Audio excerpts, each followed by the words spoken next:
say, excuse me. Yes, sir? Have you seen Mr. Clayton anywhere? Mr. Clayton, sir? He was here a minute ago. Oh, there he is, sir. The window seat in the corner. Oh, yes. Sorry, didn't see him. Thank you.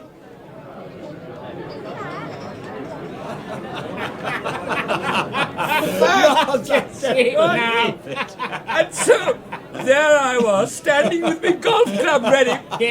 Ah, Sanderson. There you are, at last. Hello, Clayton. Hello, old boy. Hello, Evans. Wish. Hello, Sanderson. I'm terribly sorry being so late. Thought you weren't coming. No, I really am truly sorry. Had trouble with the car.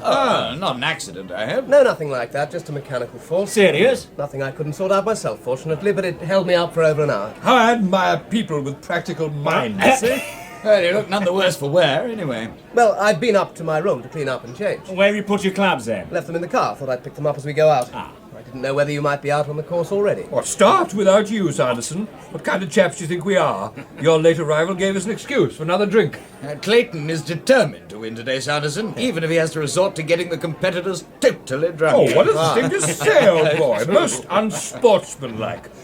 Jerry! Coming, sir. Same again, please. What do you want, Sanderson? Look, as I was late, let me get them, will you? Nonsense. No, please, I'd like to. Won't hear of it, old boy. What do you want? Well, pink gin, if you don't mind. And a pink gin, Jerry.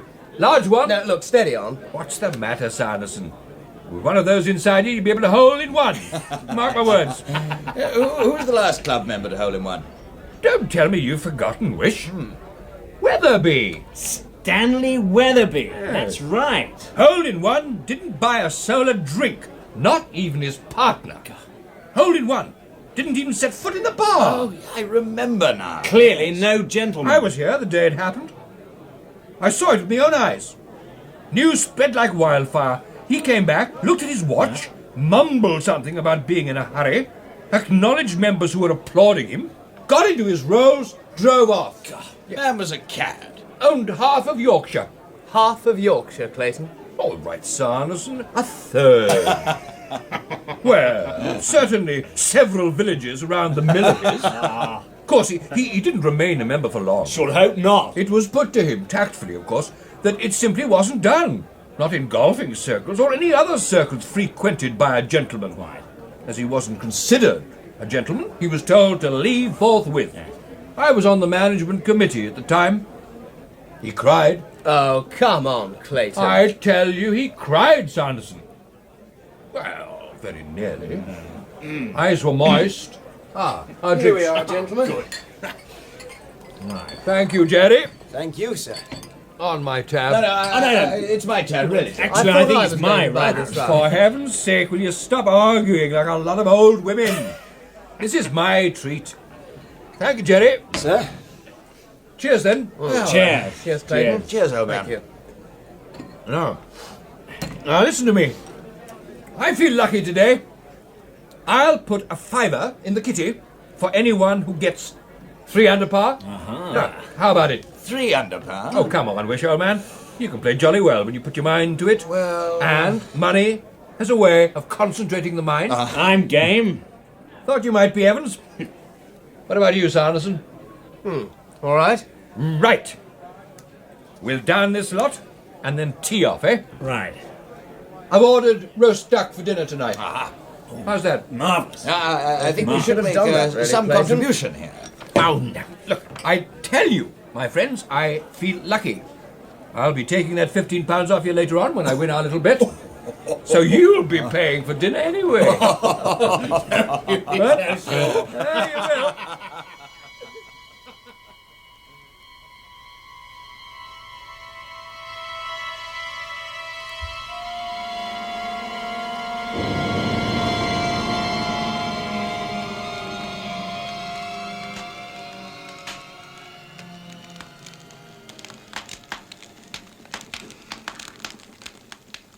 Well, Clayton, you were true to your word. We ended up paying for the meal. Oh, yes. Well, I knew you would. I just feel lucky, that's all. More brandy, anyone? Not for me, thank you. No, thank you. Just a little, please, Clayton, yes. We can finish this decanter together, eh, Wish, old chap? Oh, I don't know about that. I can't move as it is. You don't have to move to enjoy brandy, old boy. Just lie there, soak it up. like a Christmas pudding. There. Thank you. Poke the fire, someone. Getting low. I'll do it. Thank you, Wish, old boy. Yeah, that's better. You know, I stayed here last night. No? Neither did I. I was absolutely alone in the place. Oh, not absolutely alone, surely. What about the domestics? Oh, well, of course the domestics were here, Wish, but they sleep in the other wing. Well, Yes? You were going to say? no, nothing. Yes, you were, Clayton. Something happened last night. Well, I caught a ghost, actually. Caught a ghost, did you? Yes. And where is it? Caught a ghost. You must tell us about it. You don't seem in the least bit surprised, Evans. I suppose your 4 weeks in the great spaces of America have made you impervious to such pronouncements. Not at all, old boy. I'm interested to see whether your story matches the size of some of those the Americans have a habit of telling at the drop of a hat. Yeah, or an oil well, eh? I see. Wish, old chap. Yes, Clayton? Close the door, will you? Huh? I know no one deliberately eavesdrops in the club, but I wouldn't want to upset our very excellent service with any rumours of ghosts. Come on, And this ghost, well, it wasn't a normal ghost. Don't think it'll come back again, ever. Are you serious? Close the door, Wish. There's a good fellow. Right. You mean to say you didn't keep it? Are you actually taking him seriously, Sanderson? The truth is, I hadn't the heart to. You hadn't the heart to do what? Keep it. You are serious? Yes. A ghost? Yes. Come on, Clayton. You've drunk too much brandy. The fact is, it really was a ghost. I'm sure of it. As sure as I'm talking to you now. I'm not joking.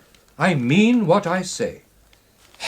Well, I think I will have a little more brandy, if you don't mind, please, Wish. Oh, yes, of course, Evans. It's the strangest thing that's ever happened to me in my life. You know, I never believed in ghosts or anything of the sort before, ever. And then I bag one in the corner. You talked to it? Yes, for the space of an hour or more, I suppose. chatty. Poor devil was in trouble. Sobbing, was he? If you must know, yes, poor fellow. I never realized the poor sort of thing a ghost might be. I took an advantage. Look, Clayton, I don't understand. You're having us on, aren't you? No, don't you understand? Yet? Look, a person remains just the same person even though he's disembodied. That's the thing we too often forget. People with a certain strength and fixity of purpose, most haunting ghosts, you know, must be as single-minded, as monomaniacs, and as opposite as mules to come back again and again. This poor creature wasn't like that. Good God. I say it in all kindness, but that is the plain truth of the case. Even at the first glance, he struck me as being weak. Well, I don't know. You don't know what, Evans? I don't know what to say. Well, don't say anything, my friend. Just listen. I came upon him in the long passage. His back was towards me, and I saw him first. Right off, I knew him for a ghost. He was transparent and whitish. Clean through his chest I could see the glimmer of the little window at the end. And not only his physique, but his attitude struck me as being weak. He looked as though he didn't know what to do. Well, what sort of physique? Lean. You know, that sort of young man's neck that has two great flutings down the back here and here. And a little meanish head, with scrubby hair and rather bad ears. Shoulders bad, narrower than the hips. Turned-down collar, ready-made short jacket, trousers baggy and a little frayed at the heels. I came very quietly up the staircase, and I saw him. I stopped dead at that, taking him in. I wasn't a bit afraid. I think that in most of these affairs one is never nearly so afraid or excited as one imagines one might be. I was surprised and interested. I thought, good Lord, here's a ghost at last. And I hadn't believed for a moment in ghosts during my whole life. I suppose I wasn't on the landing a moment before he found out I was there. He turned on me sharply, and I saw the face of an immature young man. A weak nose, scrubby little moustache, and a feeble chin. So, for an instant, we stood. He looking over his shoulder at me, and we regarded one another. Then he seemed to remember his high calling. He turned round, drew himself up, projected his face, raised his arms, spread his hands in approved ghost fashion, and came towards me. As he did so, his little jaw dropped, and he emitted a faint, drawn-out boo. Oh, it wasn't a bit dreadful. Boo, I said. You don't belong to this place. What are you doing here? Are you a member? I said. And just to show him I didn't care a pin for him, I stepped through a corner of him and made to light my candle. What are you doing here? I said. He dropped his hands and stopped his booing, and there he stood, abashed and awkward, the ghost of a weak, silly, aimless young man. I'm haunting, he said. You haven't any business to, I said. I'm a ghost, he said. Well, that may be, but you haven't any business to haunt here. This is a respectable private club. If I were you, I wouldn't wait for cockcrow. I'd vanish right away. Well, he looked embarrassed. The fact is, sir, I can't, he said. You can't, I said. No, sir, there's something I've forgotten. I've been hanging about here since midnight last night, hiding in the cupboards of empty bedrooms and things like that. I'm flurried. I've never come haunting before, and it seems to put me out. Come on, Clayton, you can't be serious. Leave him, Evans. Let him continue. Let's hear the end of it, at least. Put you out, I said. Yes, sir. I've tried to do it several times, and it doesn't come off. Some little thing has slipped me, and I can't get back. Well, that rather bowled me over. He looked at me in such an abject way that for the life of me I couldn't keep up quite the high hectoring vein that I'd adopted. Oh, that's queer, then, I said. And as I spoke, I fancied I heard someone moving about down below. Come into my room and tell me about it, I said. So we did. Sit on the armchair and tell me, old chap, how you got yourself into this awkward position, I said. Are you telling us that you sat together in your bedroom upstairs? No. He said he wouldn't sit down. He'd prefer to flit up and down the room if it was all right by me. And so he did. In a little while we were deep in a long and serious talk. He hadn't a particularly honest face. But being transparent, of course, he couldn't avoid telling the truth. Eh? I don't... What's that? What's that wish? Being transparent. Couldn't avoid telling the truth. I don't see it. I don't see it. But it is so, I can assure you. I don't believe he got once a nail's breadth off the Bible truth.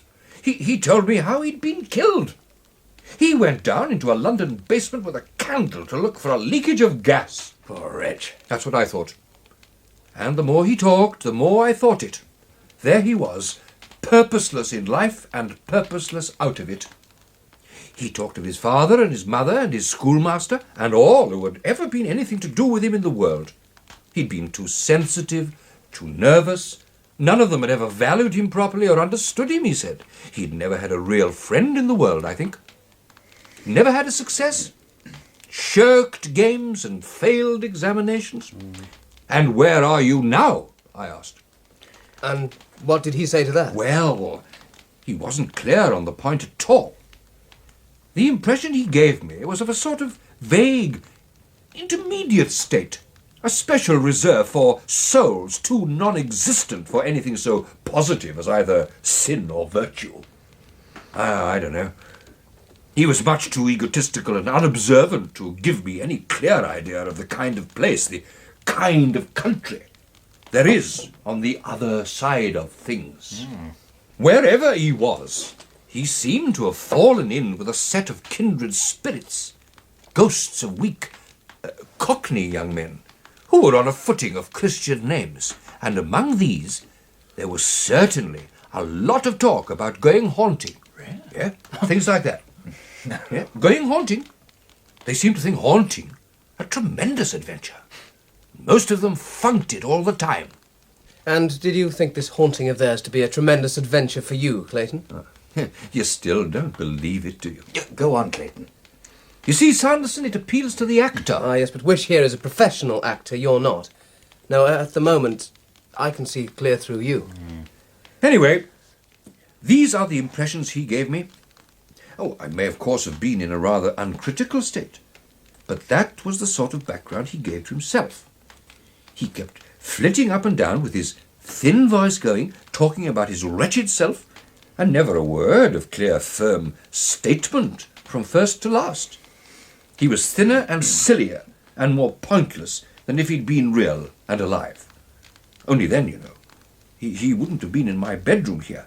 If he had been alive, I should have kicked him out. Of course, there are poor mortals like that. Yeah, and there's just as much chance of their having ghosts as the rest of us. I suppose. What gave a sort of point to him, you know, was the fact that he did seem within limits to have found himself out. The mess he'd made of haunting had depressed him terribly. He'd been told it would be a lark. He'd come expecting it to be a lark. And here it was, nothing but another failure added to his record. He paused and stood regarding me. He remarked that, strange as it may seem to me, nobody had given him the amount of sympathy I was giving him now. Don't you brood on these things too much, I said. The thing you've got to do is to get out of this. Get out of this sharp. You pull yourself together and try. I can't, he said. You try, I said. And try he did. Try? How? A gleam of interest from Sanderson here at last. Well, well, well. Passes. Passes? What do you mean, passes? A complicated series of gestures and passes with the hands. Now, that's how he'd come in, and that's how he had got to get out again. Lord, what a business I had. But how could any series of passes My possibly... dear man, you want everything clear. I don't know how. All I know is that you do, that he did. After a fearful time, you know, he got his passes right. And suddenly, he disappeared. And did you observe these passes, these gestures? Yes. It was very strange. I can't, he said. And suddenly he sat down on a little chair at the foot of the bed and began to sob. Lord, what a harrowing, whimpering thing he seemed. You pull yourself together, I said. Tried to pat him on the back, and my confounded hand went through him. By that time, you know, I wasn't nearly so massive as I'd been on the landing. I got the full strangeness of it all. I remember snatching my hand back out of him, as it were, with a little thrill, and walking over to the dressing table. You pull yourself together, I said to him, and try. And in order to encourage him and help him, I began to try as well. What, the passes? Yes, the passes. I tried them as well. But wasn't that rather... No, this is interesting. Oh, it's interesting now, is it, Sanderson? You mean to say that this ghost of yours gave away... Did his level best to give away the whole confounded barrier? Yes. Yes. Yeah, he didn't, though. He couldn't. Or he would have gone there too. And that's precisely it. That is precisely it. But at last he did it. At last he did it, yes. I had to keep him up to it hard, but he did it at last, rather suddenly. He despaired. We had a scene, then he got up abruptly and asked me to go through the whole performance slowly, so that he might see. I believe, he said, if I could see, I should spot what was wrong at once. And he did. I know, he said. What do you know, said I. I can't do it if you look at me. I really can't. It's been partly that all along. I'm such a nervous fellow that you put me out. Well, we had an argument. Naturally, I wanted to see. But he was as obstinate as a mule, and suddenly I'd come over as tired as a dog. All right, I said, I won't look at you. And I turned towards the mirror on the wardrobe by the bed. He started off very fast. I tried to follow him by looking in the looking-glass. Round went his arms and hands, so and so, and then, with a rush, he came to the last gesture of all. You stand erect and open out your arms. Like this. Just like this he stood. And then he didn't. I wheeled around from the looking-glass to him. There was nothing. I was alone with the flaring candles and a staggering mind. No. What had happened? Had anything happened? Had I been dreaming? And then, with an absurd note of finality, the clock upon the landing discovered the moment was ripe for striking 1. So, bing! That's all that happened. And then you went to bed? What else was there to do? And the passes? I believe I could do them now. Well, could you really? Yes. They won't work. No, but if they do... I'd rather you didn't, Clayton. Why? I'd rather he didn't, that's all. But he hasn't got them right. All the same, I'd just rather he didn't. You don't, in all honesty, True or believe that not, if to go through those gestures and passes would, well, it would be mocking a serious matter. Yes, but you just can't believe Why it. shouldn't I believe what he told us? None of us knows what happens after... Well, it's possible, that's all. Clayton, you're too good a liar for us. Most of it was all right, but that disappearance... Tell us, it's a tale of cock and bull, isn't it? You watch me, Sanderson. Just you watch me. What are you doing? He's going through the passes. Well, I don't think... Look, Clayton, it was a good tale, but I really don't think you... There! That's very good, Clayton. But as a Freemason and a member of the Lodge of the Four Kings, I know many of these gestures, and there's one little detail left out. I know. I believe I could tell you which. Well? This one. Right? Yes? That, you know, was what he couldn't get right. But how do you... Look, most of this business, and particularly how you invented it, I don't understand at all, but just that phase I do. Now, these happen to be a series of gestures connected with a certain branch of esoteric masonry, known only to a few, including myself. And I do not see I can do any harm in telling you just the proper twist of the hands. After all, if you know, you know, and if you don't, you don't. I know nothing, except what the poor devil let out last night. Then watch me. Now, the part you got wrong should go like this. There. You see? Now I can do the whole thing right. Can I not? If you want to, yes, I imagine you can. I wouldn't begin, Clayton, if I were you. It's all right. Matter is indestructible. You don't think any jiggery-pokery of this sort is going to snatch Clayton into the world of shades? Not it.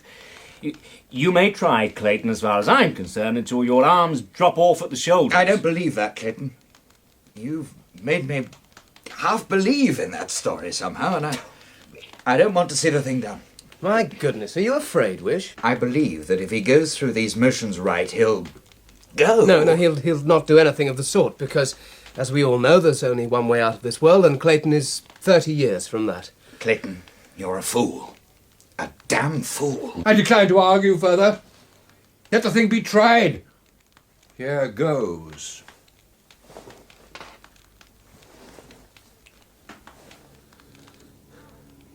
No, please! Wish! Please, leave me alone. But supposing Oh, for God's sake, Wish, shut up! It's up to him. Be quiet, both of you. Don't you see? Are you all so stupid? He's just having us on. It's another of his jokes. You think so, Sanderson? Of course I do. Look at him. His face. What's happening to his face? My God, he's changing. His face is... It's as if he were frozen. Look out, he's falling! Grab him, someone! All right, I've got him. He's fainted. Oh, what's happened? Is he all right?